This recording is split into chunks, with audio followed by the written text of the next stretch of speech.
Nesse vídeo eu vou falar sobre tudo relacionado ao dinheiro, aos custos da minha viagem, quanto que eu gastei, se eu consegui patrocínio, como eu consegui o dinheiro antes, durante, se eu trabalhei, se eu ganhei dinheiro, se eu perdi dinheiro, se eu fiquei rico. Contar um pouco também dos custos relacionados à moto, a gasolina, o que custa mais, o que custa menos, e falar do custo da corrupção, dos seguros, de tudo isso eu vou falar nesse vídeo. Então solta a vinheta que eu não tenho e vamos começar.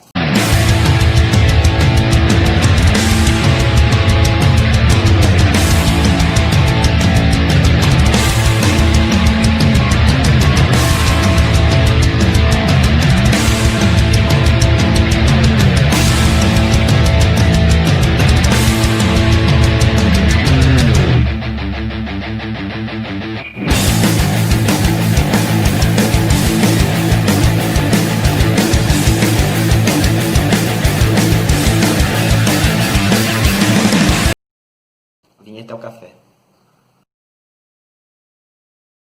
Eu fiz uma longa viagem de moto por 3 anos, saindo do Brasil, indo até o Alasca, descendo até o Ushuaia, na Argentina. Foi uma viagem diferente, cheia de novas experiências para mim, aprendizado, que mudou minha vida, mas me custou algum dinheiro. Eu vou pôr o mapa aqui da rota, né, que eu saí aqui da minha cidade. Na época eu morava na Praia do Rosa, em Santa Catarina. Saí de lá em abril de 2017 com uma Honda XLR 125 de trilha, mas nem cheguei aqui na minha cidade natal, em Rio Claro, no interior de São Paulo, eu já percebi que a moto não seria suficiente porque ela estava velha, cheia de problema elétrico. Então, o que eu fiz foi fazer um planejamento, e eu troquei essa moto por uma Yamaha Teneré 250, e aí daqui de Rio Claro, interior de São Paulo, eu comecei a viagem do jeito que ela foi sendo configurada, subindo todo o litoral do Brasil, praticamente pela areia da praia, passando pela Amazônia, entrando no Peru, fazendo a Serra, a Cordilheira dos Andes e Floresta Amazônica do Peru, Equador, Colômbia. Cruzei o Estreito de Darién entre Colômbia e Panamá. Fui zigue-zagueando entre o Caribe e o Pacífico da América Central. No México eu fiquei mais no Caribe, depois eu entrei na Cordilheira Central, fui até a zona dos Narcos, lá na fronteira com os Estados Unidos. Uma vez nos Estados Unidos, eu basicamente conheci todos os estados do meio oeste, Arizona, Califórnia, Colorado, Nevada, South Dakota, North Dakota, Wyoming, Idaho, Montana. Cruzei o Parque Glaciar com o Canadá, fui até o Alasca. No Alasca eu subi até Prudhoe Bay, Dead Horse, no ponto mais ao norte que uma estrada chega. Depois eu desci até o ponto mais ao sul que uma estrada chega, dentro do Alasca, em Seward, Homer, um lugar espetacular, muito mais legal do que o norte, onde a maioria vai. Cruzei de volta para o Canadá, e aí eu comecei uma viagem de volta apenas pelo Pacífico. Então, do Canadá, Estados Unidos, México, América Central, América do Sul, até chegar no Ushuaia. Foram países que eu não tinha visto na primeira vez, na ida, e os países que eu tinha visto eu ainda fiz coisas diferentes. O mais legal aqui, que eu não me canso de cantar vantagem é quando eu desci do Oregon, nos Estados Unidos, até a Barra Califórnia, na verdade todo o México, até o sul do México, uma prancha de surf do lado da moto, que foi um dos momentos mais espetaculares da viagem. Então, na Argentina e no Chile eu perdi as minhas contabilidades, eu parei de contabilizar, porque eu estava um pouquinho com pressa já. E na Argentina a pandemia estourou e minha viagem mudou completamente o perfil, então não consegui anotar os gastos exatamente. Por isso, Argentina e Chile não vai ter o detalhe dos custos, mas vai ter o total. Foi então uma viagem de 3 anos, 115 mil quilômetros, 910 dias, por 16 países. A pergunta que me fazem bastante é se eu viajei com o meu próprio dinheiro, se eu era rico, filho de pais ricos, se eu ganhei na loteria, ou se eu consegui um patrocínio. Então, não sou rico. O dinheiro que eu não viajei com patrocínio, E o dinheiro que eu viajei foi o meu próprio dinheiro que eu juntei e consegui através do meu trabalho desde que eu comecei a trabalhar, né? Eu sempre fui uma pessoa minimalista, que não gastava dinheiro com coisas supérfluas, eu sempre gastava o mínimo, vivia tranquilo, não vivia miseravelmente, mas o que me restava eu investia. Eu sempre, desde novo, eu gostava de finanças pessoais e investimentos, e desde o começo que eu comecei a ganhar, eu comecei a investir. Comecei com renda fixa e depois fui migrando aos poucos até chegar em renda variável. Não é minha especialidade, então eu não vou ficar aqui falando o que se deve fazer ou não. Mas eu tive um pouco de sorte, muito mais do que juízo, porque eu migrei basicamente 90% de toda a minha reserva para renda variável, o que é um risco muito grande, né? E eu tive sorte da bolsa crescer, da bolsa ter subido ao longo desse período e meus ganhos também, o que me proporcionou algum certo tranquilidade enquanto eu viajava. Mas se não fosse isso, provavelmente estaria ferrado. É, o patrocínio que eu consegui não foi um patrocínio clássico de dinheiro, de empresa, né? Ao longo da minha viagem, eu fui recebendo apoios de pequenas mecânicas, concessionárias, Yamaha ou não Yamaha, até a Honda já me ajudou, e a KTM também. É, então, esse era o apoio que eu precisava e eles me davam manutenção, mão de obra, às vezes coisas que eu nem precisava, como afastador de alforge, protetor de farol, reforço de quadro, peças extras, esse tipo de coisa. A galera me ajudou muito e graças a essas pessoas eu pude seguir minha viagem do jeito que ela foi sendo configurada, né? Que assim, eu lembro de cabeça os apoios da 19 Yamaha Recife, que foi um dos mais legais aqui dentro do Brasil, o Talher Sem Motos da Colômbia, em Bogotá, o Cris da Costa Rica, que tinha uma tornearia que ele teve que refazer meu cubo lá. A Yamaha do México foi algo muito emblemático, porque foi o momento mais assim que eu cheguei perto de me sentir um Charlie Cinnamon, porque eles pegaram a minha moto e ficou com ela 4 dias lá na planta, na fábrica, para resolver os problemas que ela tinha, trocar peça, fazer manutenção, um monte de coisa. 4 dias lá eu conheci a planta, né, a fábrica, motos que ainda não tinham sido lançadas no México, e também conheci os presidentes e diretores da Yamaha México. Foi uma experiência muito legal, e a atitude deles foi sensacional.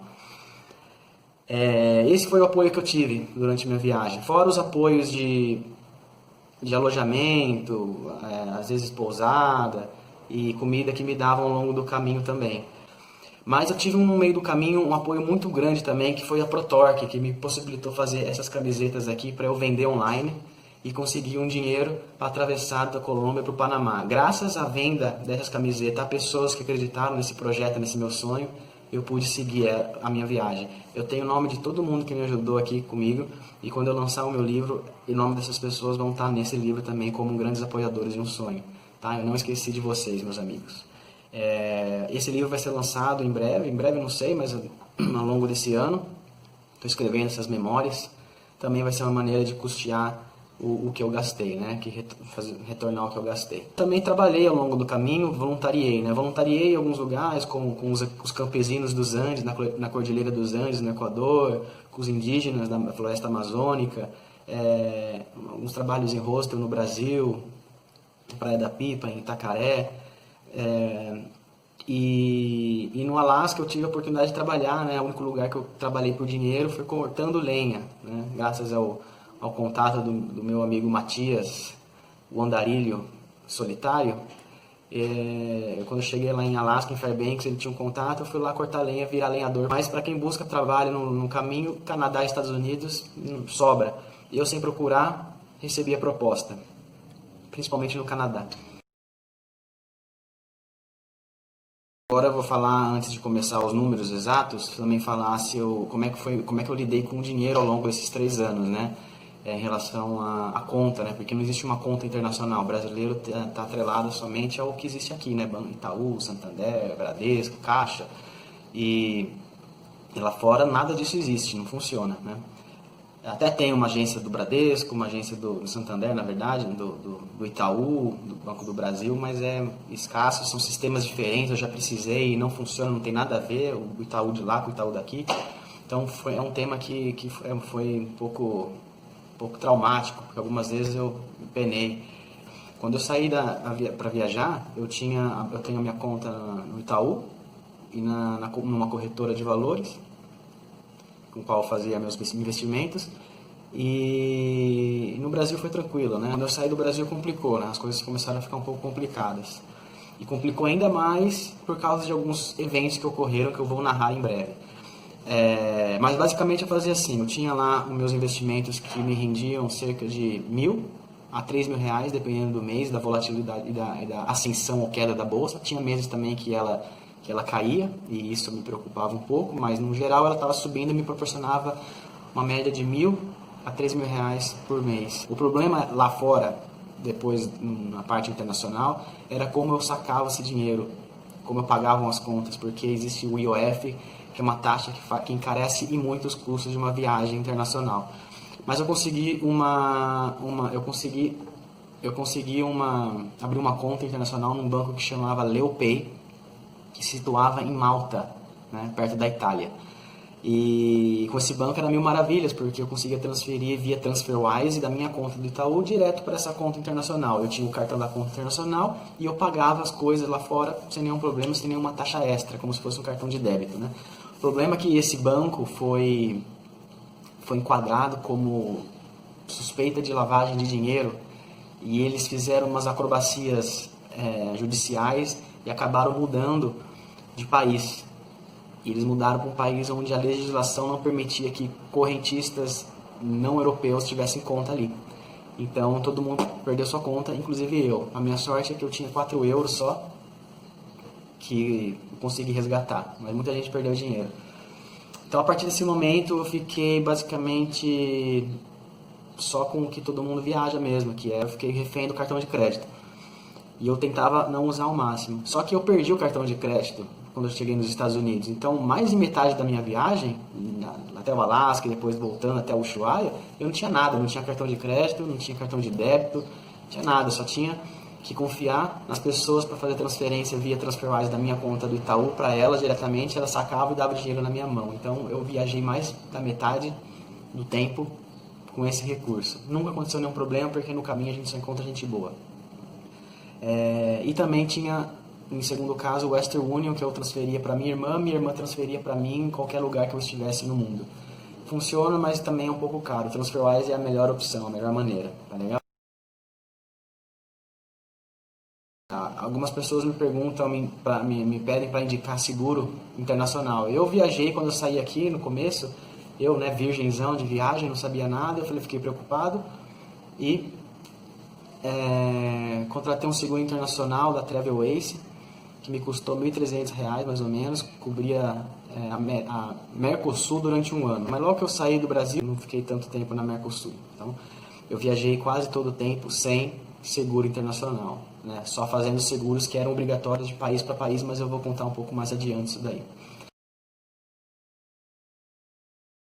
Contextualizando ainda um pouco mais essa minha viagem, porque é muito importante eu contextualizar ela antes de dizer os valores exatos que eu gastei, porque quem não conhece a minha viagem, a minha história e meu tipo de viagem, pode estar até achando um pouco meio redundante, mas é muito importante eu citar como eu viajei. A minha viagem não foi uma viagem tão clássica de motociclistas que você encontra por aí. Geralmente que viagem dupla ou em grupo, pagando hotel, restaurante, viagem pouco tempo e quase nunca interagem com os locais, com as pessoas nativas da região, sempre no seu próprio mundo ou com outros turistas e viajantes. Quase que não aprende a língua estrangeira, né? E eu não, eu imergi na cultura dos nossos vizinhos, dos nossos irmãos, dos americanos, dos canadenses, dos alasquianos, e eu vivi uma vida, né? Não foi uma viagem, eu tive uma experiência de vida, não de viagem, porque eu trabalhei com eles, eu ajudei eles no que era necessário, eu ia no mercado, eu ia ajudar profissionalmente algumas pessoas, saía com eles, então eu convivi com eles e isso foi o que enriqueceu a minha viagem da melhor maneira possível. Então, antes de eu falar aqui dos custos da minha viagem, é importante dizer que ela não é uma viagem comum e ela não vai ter um custo que geralmente teria as viagens de moto que se encontram por aí, porque eu não paguei por hospedagem, manutenção da moto, passeio. Eu ficava na casa das pessoas, eu comia em mercado ou fazia minha própria comida e sempre fazia contato e dava um jeito de conseguir chegar nos lugares turísticos através de meu próprio mapa ou fazendo contatos e ligações. Então foi uma viagem muito mais barata que deveria esperar de uma viagem tão longa. Dito isso, eu tenho que agradecer muito a rede de apoio de motociclistas do WhatsApp, Facebook, que foram esses os responsáveis por me dar alojamento, muitas vezes comida e até gasolina. A comunidade internacional Couchsurfing, que é uma rede social que une anfitriões, pessoas que vivem em determinados locais, que querem receber viajantes em troca simplesmente de experiência, amizade. Esse, para mim, eu usei 80% do meu tempo e foi a minha maior riqueza. Os maiores amigos que eu fiz estão ali. Os donos de pousada, hostel, hotel, que também me ofereciam seus quartos, habitações por 1 ou 2 noites, simplesmente pela amizade também. Pessoas desconhecidas, alheias, que me encontravam na rua com a moto, me perguntavam, tinham curiosidade e ao final me convidavam para dormir na sua casa. Teve muitas histórias desse tipo, desde astrônomos, quase astronautas, até morador de rua. Tive experiências de todos os tipos, dormindo na casa de pessoas que eu nunca tinha visto na minha vida antes. E tive algum conhecimento para me proporcionar que transformaram minha vida, de verdade. E quando nada disso acontecia, eu acampava. Eu colocava barraca no meio de um parque nacional, na floresta, na montanha, na praia, onde desse, eu estava colocando a minha barraca. Esse tema de hospedagem grátis é grande e merece um capítulo à parte que eu vou fazer se esse vídeo aqui for bem. Muito importante citar isso antes de falar dos custos, tá? Porque foi uma viagem que eu nunca vi alguém fazendo, né? Com moto, acampando, mas principalmente dormindo com as pessoas nativas, locais, sem nunca terem visto na vida. A rede social, Instagram e Facebook também me proporcionou alguns convites também, não posso esquecer de citar, e alguns convites mais inusitados também, tá? De alguns engraçados ou de constrangimento também, porque é outra cultura, outra perspectiva de vida e causa uma certa fricção, casos amorosos também. Vamos ao que todo mundo queria ver há meia hora atrás desse vídeo já, que é custo, né? Quanto custou fazer essa viagem?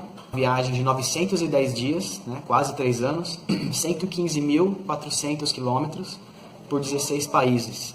E o custo total foi de 51 mil reais. Eu tenho aqui na minha frente uma planilha completa com esses dados, país a país, que eu não posso aqui ficar falando, entrando em detalhe, porque senão fica muito longo o vídeo, mas para quem quiser eu posso até enviar por e-mail se me pedirem aí. Eu também vou colocando aqui alguns destaques que eu acho importante. 51 mil reais em 3 anos, 16 países e 115 mil quilômetros, eu considero pouco, né? Foi cerca de 56 reais por dia. Interessante, é curioso eu falar desses custos aqui e lembrar da minha trajetória, porque no começo era só o Brasil. Eu ia até o norte do Brasil e ia voltar, porque eu achava que eu não teria dinheiro suficiente para tudo. Então eu tinha cerca desse dinheiro, 50 mil reais, e eu achava que eu ia gastar mais ou menos 100 reais por dia, pagando por hospedagem, manutenção e tudo. Então eu acabei não pagando isso e descobri que eu podia ir muito mais longe. E com isso eu fui até o Alasca e o Ushuaia na Argentina e durou muito mais de 1 ano, foram 3 anos viajando. Porque os custos caíram. Então eu tinha lá minha meta de gastar no máximo 50 reais por dia, uma outra meta de 30. No Brasil eu fiquei entre 30 e 40 reais, a gente vai ver daqui a pouco isso, mas nos outros países ele foi oscilando, mas no geral foi essa média de 56 reais por dia. Para quem for olhar a tabela depois, é muito importante se situar, porque os valores eles são convertidos do dólar. Eu não posso ficar fazendo o custo da viagem durante 3 anos em real, então, porque a moeda dos países são diferentes, né? Então eu tive que usar o lastro universal, que é o dólar, para basear todas as minhas contas. E o dólar variou muito, né, nesses 3 anos. Ele foi de 3,50 até 5 e pouco, né, quando eu terminei a viagem. Mas eu tirei uma média aí de R$ 4, que foi mais ou menos o que eu paguei ao longo desse período todo. Na verdade, eu gastei em dólares, foi 12 mil. A viagem não foi só isso, né? O custo de viagem não foi só em movimento, teve os custos pré-viagem. Antes de eu viajar, eu tive que fazer alguns investimentos. Por exemplo, comprar moto, equipamentos, vestuário, acessórios, fazer o seguro que eu já citei aqui. E esses valores somam cerca de, vamos ver aqui, a Teneré eu paguei 16 mil, equipamentos, acessório e vestuário, somando tudo dá uns R$ 2.000. E o seguro, já falei, R$ 1.300, né? Então, os R$ 51.000 ao longo da viagem se somam a estes valores de R$ 20.000. Então, no total, eu gastei R$ 70.000 para fazer essa viagem. Eu vou dividir agora os custos por países para a gente poder ter uma noção do que qual país custa mais caro e mais barato. E tenho que falar o seguinte, que eu não posso comparar país a país com números absolutos, né? Porque teve países que eu fiquei 3 meses, 4 meses, no caso do Brasil 8 meses, do México 3, Estados Unidos 5, com países que eu fiquei um dia, como foi o caso de Honduras, ou outros países que eu fiquei menos tempo. Então, eu tenho que considerar outras métricas que não sejam números absolutos. E uma das métricas seria custo por dia, quanto que eu custei para ficar por dia lá. Só que essa métrica tem um problema de que ela é tendenciosa. Uma vez que o país é mais barato, eu costumo ficar mais no país, aproveitar mais. Então o custo ainda se dilui e fica ainda mais barato. E não dá para comparar muito bem essa relação entre os países. Então uma outra métrica que eu achei foi quilometragem que eu faço com R$ 1, né? Na verdade com $1, mas falando para o Brasil aqui, por R$ 1. Porque com essa quilometragem, saber de fato quanto custa rodar num país, quanto custa se locomover, porque viagem é movimento e deslocamento. Então, para as pessoas que viajam, eu ficava num país, às vezes eu estava dormindo, descansando, de boa, passeando, correndo, como um local, não necessariamente viajando, né? Então, dá uma distorcida na minha realidade de viajante. Mas as pessoas que estão de passagem, de se deslocando diariamente, vale muito mais essa métrica de quilometragem por dinheiro, por real que eu gastei. Então, o meu ranking se baseia muito mais nessa métrica. Outro detalhe que eu tenho que falar é que é uma experiência pessoal, não quer dizer que um país é mais barato para mim, vai ser para você. Isso aqui é baseado na minha experiência pessoal, inclusive nos imprevistos que eu tive com a moto, ou com a burocracia, ou com a aduana, quando, por exemplo, fiquei ilegal no Peru, tive que pagar uma multa lá, quando quebrei o cubo da moto no Brasil, Colômbia, na Costa Rica, rosca do cárter espanada no Canadá, pezinho, manete quebrado nos Estados Unidos, tudo isso contribuiu para que o custo fosse sendo amoldado de acordo com a minha experiência e que não pode ser refletida na experiência de todo mundo, principalmente porque eu viajava sem pagar hospedagem e manutenção, que são itens caros para quem viaja da maneira tradicional. Então, porém, dá para ter uma noção de que país é mais caro, porque aqui entra custos de gasolina, comida e peças que eu tive que comprar e alguns extras também. Então vale a pena ter essa tabela como referência aqui para saber que país é mais caro ou não, independentemente do valor que está atribuído a ele. E os países que são mais caros, na minha experiência de viagem, foram Belize, Honduras, Guatemala, El Salvador, Estados Unidos e Brasil, tá? Enquanto que os países mais baratos foram Costa Rica, Peru, México, Colômbia e Equador. Aqui tem algumas surpresas, né? Por exemplo, a Costa Rica, que é conhecida por ser um dos países mais caros da América, para mim foi um dos mais baratos, novamente por causa da experiência que eu tive lá. Todo mundo a reconhece como um dos países mais caros que existe na América, até mesmo comparado aos Estados Unidos e Canadá. E para mim foi muito barato porque eu não paguei a gasolina. Eu trouxe a gasolina de onde? Do Panamá, que é caro, mas mais barato que na Costa Rica. E as pessoas que eu conheci na Costa Rica foram pessoas fantásticas que nem me deixaram pagar por comida. Então eu tive muita sorte lá. E mesmo tendo um problema sério com o cubo da moto, que eu tive que fazer num torno, eu tive apoio. O Cris me ajudou e eu não paguei quase nada. Foi um absurdo de barato quanto eu gastei na Costa Rica diante do que eu esperava gastar. Eu realmente tem comida barata, no México é um dos mais baratos, Colômbia também, o Equador é barato e ficou barato por causa da gasolina, que é extremamente barata. Eu vou falar em breve sobre isso. Na outra ponta, né, dos países mais caros, Belize é caro porque tem a moeda atrelada ao dólar, é o dólar belizenho, que vale metade do que vale dólar, mas ainda assim é dólar. E tudo é caro lá porque é turístico. E eu fiz um passeio, resolvi fazer um passeio lá de mergulhar nos recifes, nos corais do Caribe, e me custou bastante dinheiro também. Uma dica aqui é: se você quer mergulhar, mergulhe no México, que é mais bonito e mais barato. Honduras é um país absurdamente caro, porque eu fiquei um dia e me custou R$ 140 esse dia, porque tem que pagar a migração, que é $30, e isso já sobe o custo pra caramba, né? A Guatemala ficou caro também por causa do que eu subi um vulcão lá, que só era permitido com guia, para ver o vulcão explodir, um vulcão de fogo, dormir quase na base dele, foi impressionante, também valeu a pena. E os Estados Unidos, claro, porque é um país que tem um custo de vida alto devido à qualidade de vida, mas também porque eu tive imprevistos lá, né? E eu tive que comprar alguns equipamentos eletrônicos, como laptop e câmera. Tive a sorte de ser nos Estados Unidos, que tinha de tudo e era barato.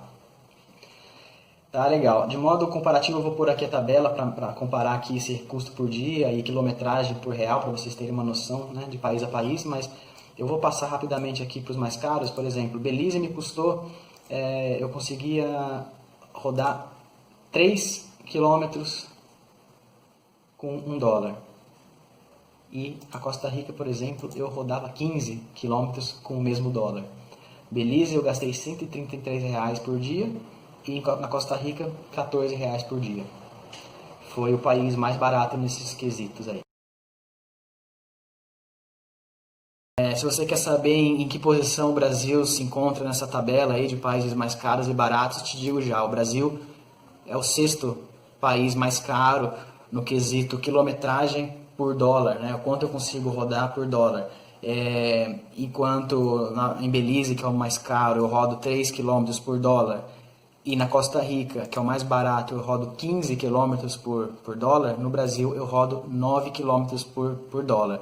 O Brasil, nesse quesito, é exatamente a média de todos os países. Se você for pegar gasto por dia, que é uma outra métrica que a gente pode utilizar, no Brasil me custou R$ 42 por dia viajar nele, enquanto que em Belize, que foi ou Honduras, vamos falar de Honduras, que foi o mais caro, foi R$ 140 por dia, e na Costa Rica foi R$ 15 por dia. Outro país bem barato nesse quesito é o Equador. O Equador foi R$ 26 por dia, enquanto que o Brasil R$ 42 por dia. Agora as categorias. As categorias é muito interessante para saber o que custa mais quando você viaja de moto. Gasolina é o campeão de custo. Depois vem mercado. Depois vem a travessia do Panamá, que vale um vídeo específico sobre isso, porque existe até uma discussão que, dependendo do valor da sua moto, vale a pena você nem ir com ela. Você compra uma lá na América Central ou nos Estados Unidos e depois vende, que vale mais a pena. Mas isso é para outro vídeo. Em quarto lugar vem extras, que pode ser muita coisa, pequenas coisinhas.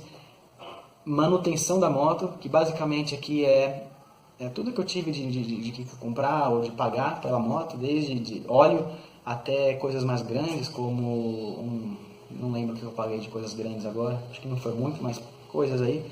E tenho aqui um outro na sequência que é extras relacionado à moto, que é pedágio, balsa, estacionamento. Eu nem vou falar o que acontece aqui de baixo, porque são custos quase que irrelevantes em relação ao que eu gastei nesses itens que eu citei. Gasolina, mercado, extras e manutenção da moto corresponde a 50% de todos os custos da viagem. Enquanto, por exemplo, alimentação, que é quando eu comia fora, 6%. Passeios, 5%. Hospedagem, eu paguei raras às vezes, 2% de todo o orçamento. Seguro da moto, aqueles seguros obrigatórios de país para país, foram apenas 2%.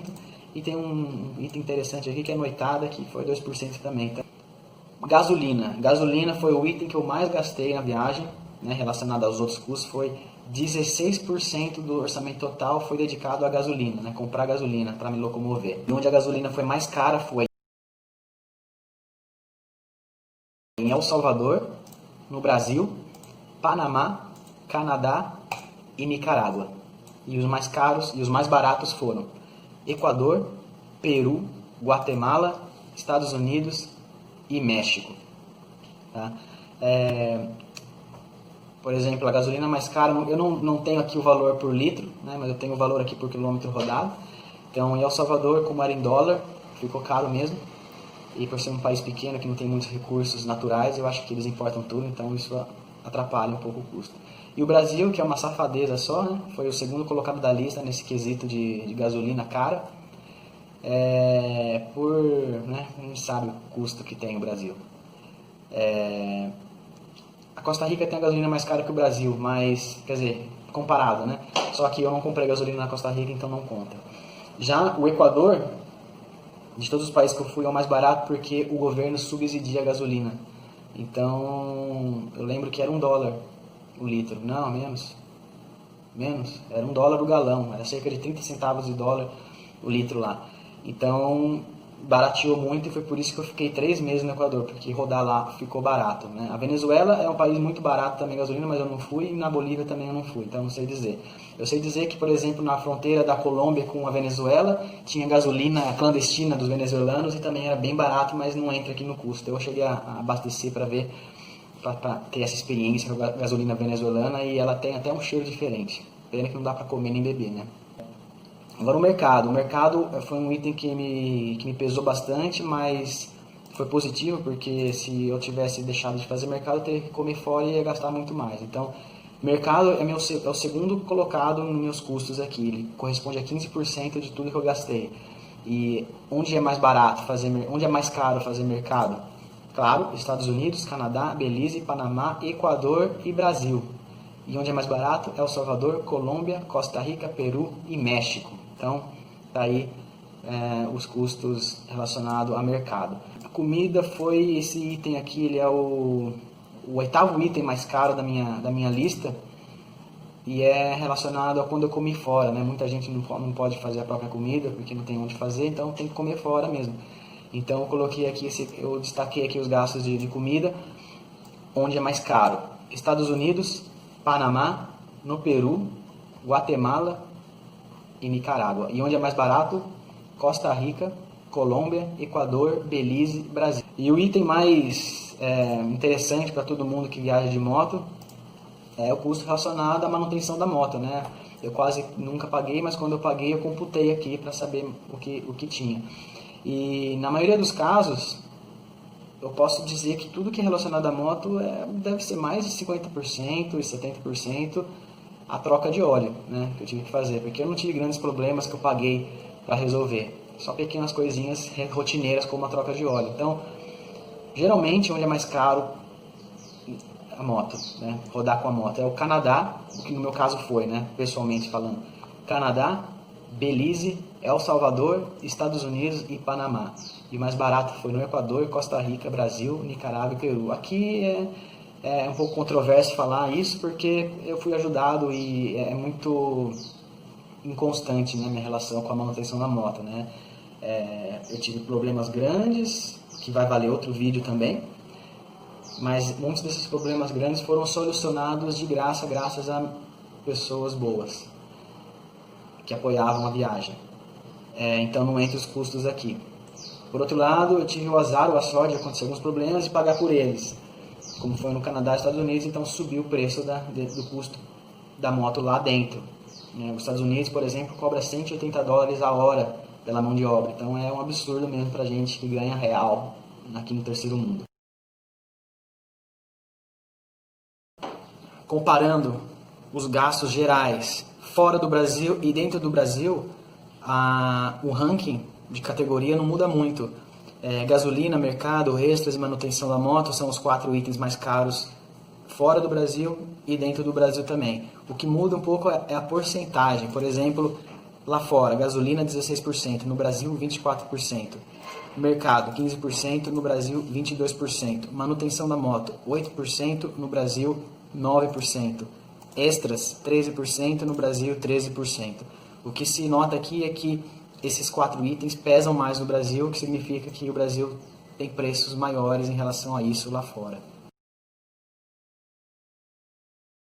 Um tema muito perguntado pelos pelas pessoas que querem viajar, é em relação ao seguro viagem, o seguro obrigatório que existe em cada país. Bom, eu não tenho aqui relatado exatamente em quais países é obrigatório ou não, depois eu ponho aqui a lista.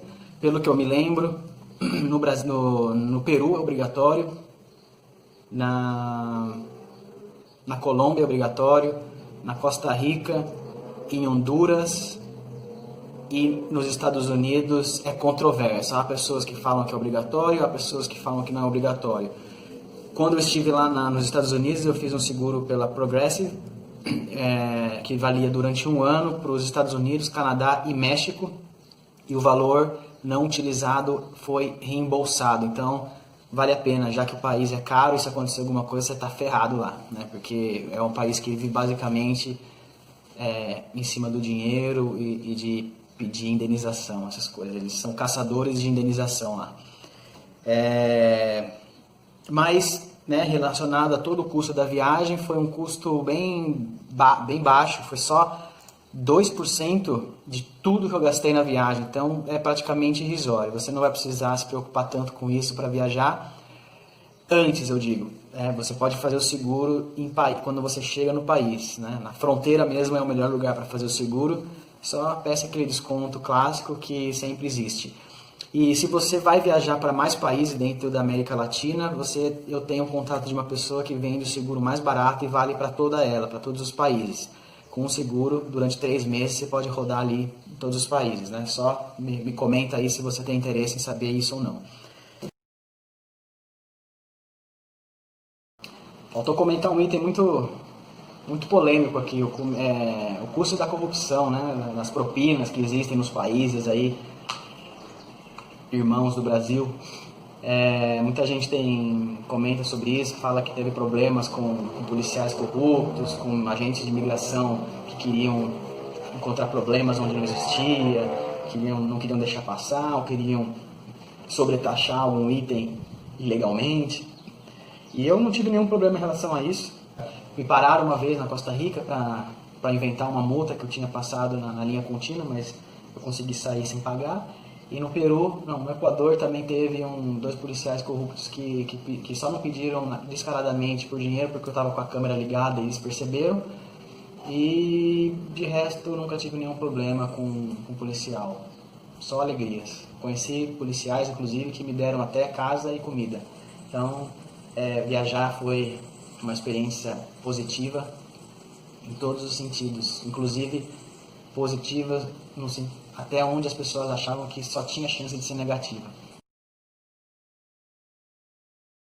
Para mim não existiu nenhum tipo de alto custo relacionado a isso. Eu lembro que foi pouco mesmo, não chega nem a 2% de todo o orçamento da viagem. E esses 2% basicamente foi quando eu tive que pagar uma multa quando eu fiquei ilegal no Peru e a moto ficou ilegal também. Eu tive um problema sério que já contei num vídeo aqui. Um drama vivido, foi muito tenso. Bom, eu acho que com isso eu cobri todos os pontos chaves aí em relação a financiamento e custo de viagem, ou pelo menos sobre a minha experiência de viajar de moto. Se ainda faltou informação, se você tem dúvida, quer algum detalhe extra sobre o assunto, ou ir além e quiser indicar algum tipo de vídeo, para algum tema para eu abordar, comente, né, aqui, que é muito importante isso para eu seguir fazendo isso ou não. E antes de finalizar, eu tenho que anunciar que eu pretendo continuar fazendo os vídeos, mas só depende do quanto as pessoas que assistem vão apoiar ou não, porque em muito breve mesmo, eu estarei realizando um novo sonho, uma nova viagem, que será uma volta ao mundo longa, demorada e ainda mais cultural do que é essa viagem que eu fiz, né? Uma viagem que eu pretendo ficar pelo menos uns 5 anos, se não 10 ou 15 anos viajando. Tudo vai depender de como sair o canal, algumas coisas que eu estou tramando, que eu não posso falar o que é ainda. E uma delas eu posso, que eu estou fazendo meu livro de todas as memórias e tudo que eu passei nesses 3 anos aí. Algumas pessoas já sabem o quão longe eu fui, né, encontro com narcos, com as Farc, guerrilha colombiana, paramilitares do Brasil, em El Salvador, né, surfando as ondas dos Estados Unidos ao México, trabalhando com campesinos, indígenas, como lenhador, vivendo na casa de outras pessoas, aprendendo novas línguas, novas profissões, ajudando a construir temazcal, experimentando, fazendo parte de rituais espirituais xamânicos. Quando eu quebrei a perna num atalho da Transamazônica, lá na Transuará, quando eu fiquei 6 dias entre a vida e a morte na BR-319, na época mais dificultosa de todas, que foi o inverno, chuvoso. Muitos desses momentos aí eu vivi intensamente e eu vou contar no livro, nas minhas memórias. Tem muito mais também, mas não cabe a esse episódio eu ficar falando do que eu fiz. Bom, então é isso aí. Muito obrigado por assistir até o final, pela paciência. Se inscrevam se você tem interesse em saber dos próximos passos da nova viagem. Dê seu like se ajudou em alguma coisa. E compartilhe para quem você acha que pode ajudar se alguém pretende viajar. É isso aí, meus amigos. Muito obrigado. Tamo junto e até a próxima, se tudo der certo. E vai dar.